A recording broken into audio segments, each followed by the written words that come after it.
DK Beats, friends and fam, Welcome back to another riveting episode of Let's Unpack That Beat. What's up, folks? Welcome back to my epic channel where I make countless instrumental beats that no one cares about. It's time to unpack another beat, so let's dive into it. This is track number 8, You Will Be Remembered. It's in 5/4. The tempo is 129 beats per minute, and it's in B flat minor. It was posted on June 29th of 2024. And this was the second beat that I made that was like a film score track. It kind of revolves around this keyboard line. And as you can see, this is a very simple track, but simple is best, simple is better, in my opinion. This is the style that I'm going for. I know this is kind of a weird thing to say, but I don't really want people to be impressed by this stuff. I just kind of want it to be in the background. If you're paying attention, you hear things that you could tell that someone thought this through and added things here and there so it didn't get too boring. But ultimately, this track especially is like a film score track, something that would be best paired with some video. So it starts out with this breathy pad, and then the keys come in over it, but here we go.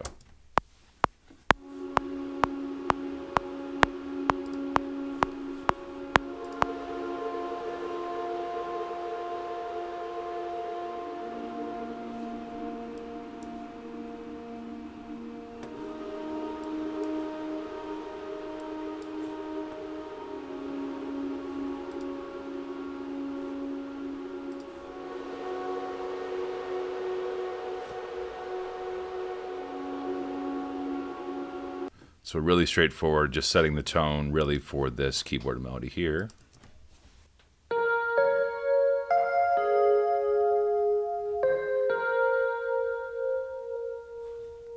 Got some reverb on it.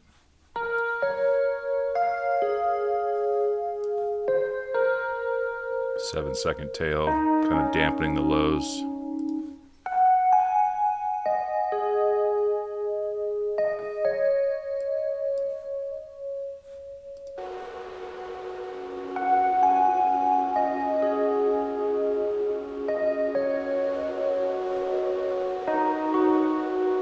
Cool. This keyboard line is really just the anchor of it.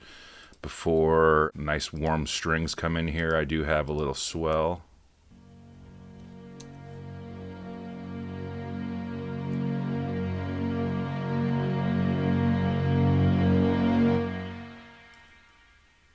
Love it.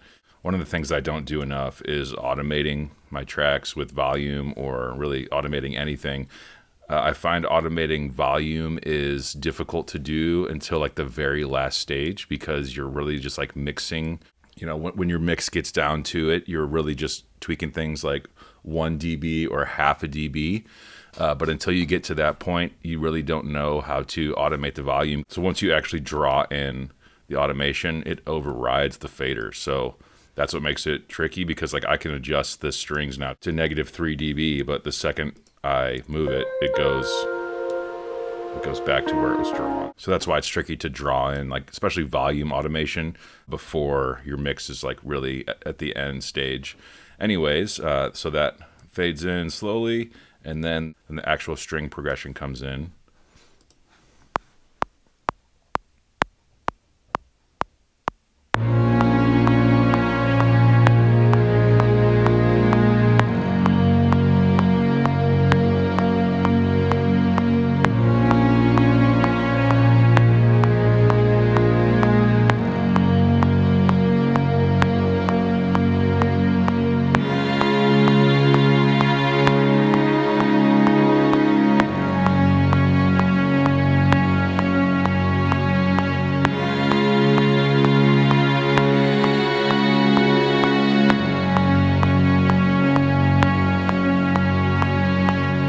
So this progression will be a forever usable one that will appear in so many songs till the end of time.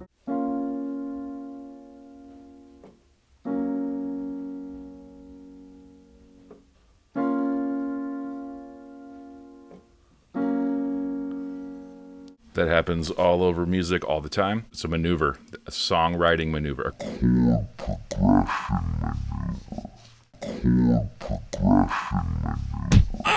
Here's another thing too. Patches have come a long way, but I would love the ability to just hire some violin players and some orchestral players and actually just mic them up in a big hall and have them play this.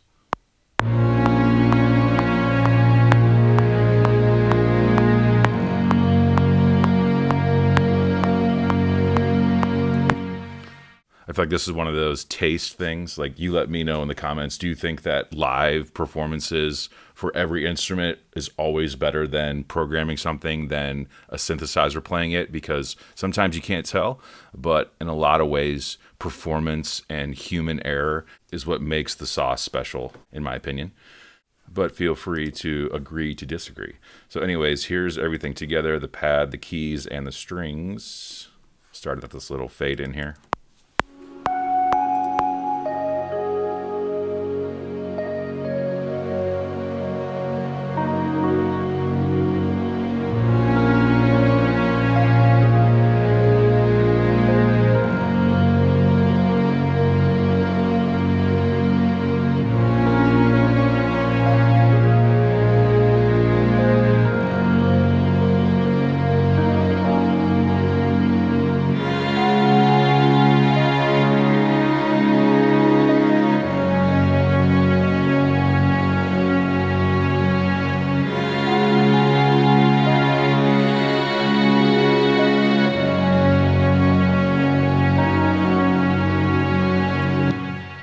Cool. I think that's pretty. I named this track "You Will Be Remembered." It sounds like there's a movie from the 90s where some king dies, and part of the custom is like they set him on a raft and then put him out to sea, and then some archer like hits a flaming arrow on the raft and they burn him out at sea as like a goodbye. It just reminds me of like something like that. Like, someone important passes away, like a king or queen, and this is the track that plays in the background during the funeral scene.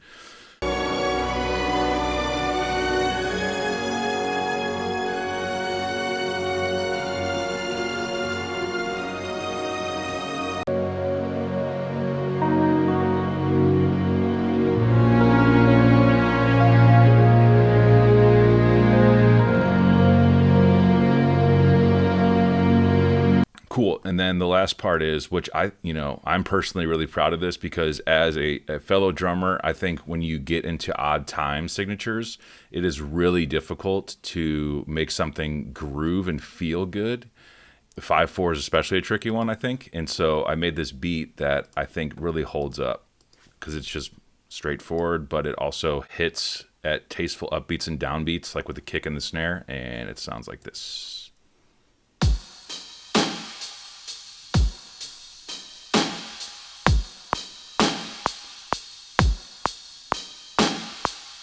Two, three, four, five.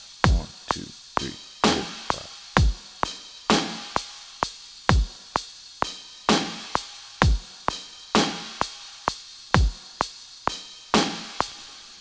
I'm a big fan of that beat, and it's very simple. Yeah, so I got the kick, snare, and hat here.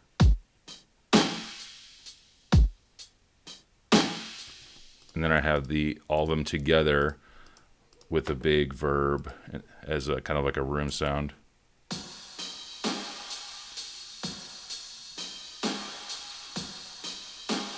when you put them all together,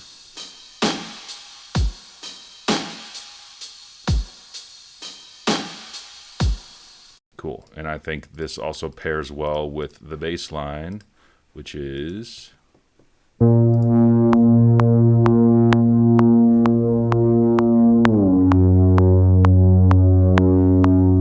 sliding down to it.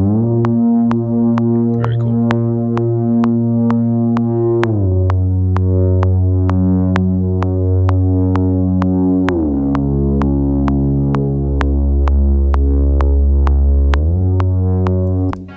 Cool. So I'll just play you the bass and the drums, and then I'll play it all together.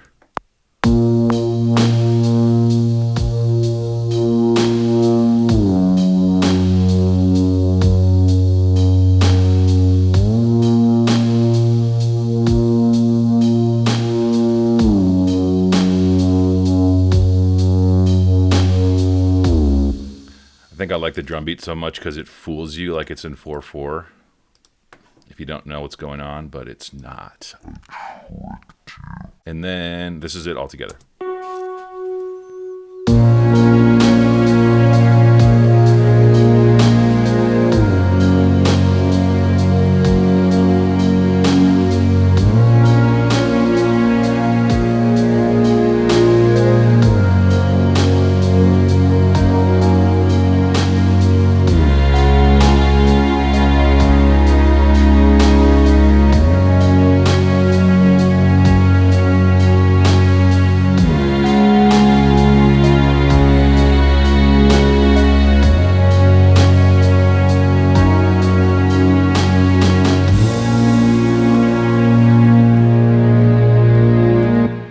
And then I actually liked that part so much that I just kind of made it come back in after I breathed a little bit, just the bass and the strings. So this, I mean, that's basically the track, and then this comes back in, and then it's volume fade out. But I think what's interesting about some of these film score tracks and like atmospheric tracks, if you're telling a story with a song like this, the actual climax of the song comes in like 2 minutes later. So this whole pad at the beginning, I could see why it's easy to feel like nothing is happening, especially in today's day and age where everyone's got Spotify and you're like, skip, and everyone listens to like 30 seconds of a song.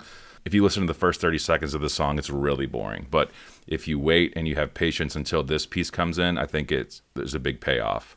That's just a composer gripe, you know. It's like, I wish people had bigger attention spans, but then my attention span is not that long. So I guess at the end of the day, I have work to do as well. But anyways, as you can see, really, really simple, 10 tracks. And you're going to see this a lot with a lot of these beats in my sessions. Just like I used to, and I've said this before, I used to just pack so much. Like, oh, they're going to get bored. There needs to be another layer. There needs to be another layer. But really, a couple layers and let everything sing. Mix it so you can hear it. You never want to mix something to where it's buried and it's just like, you might as well just take it out and, you know, you're just crowding stuff. So as usual, hopefully this makes you want to go check out Beat 8. You will be remembered.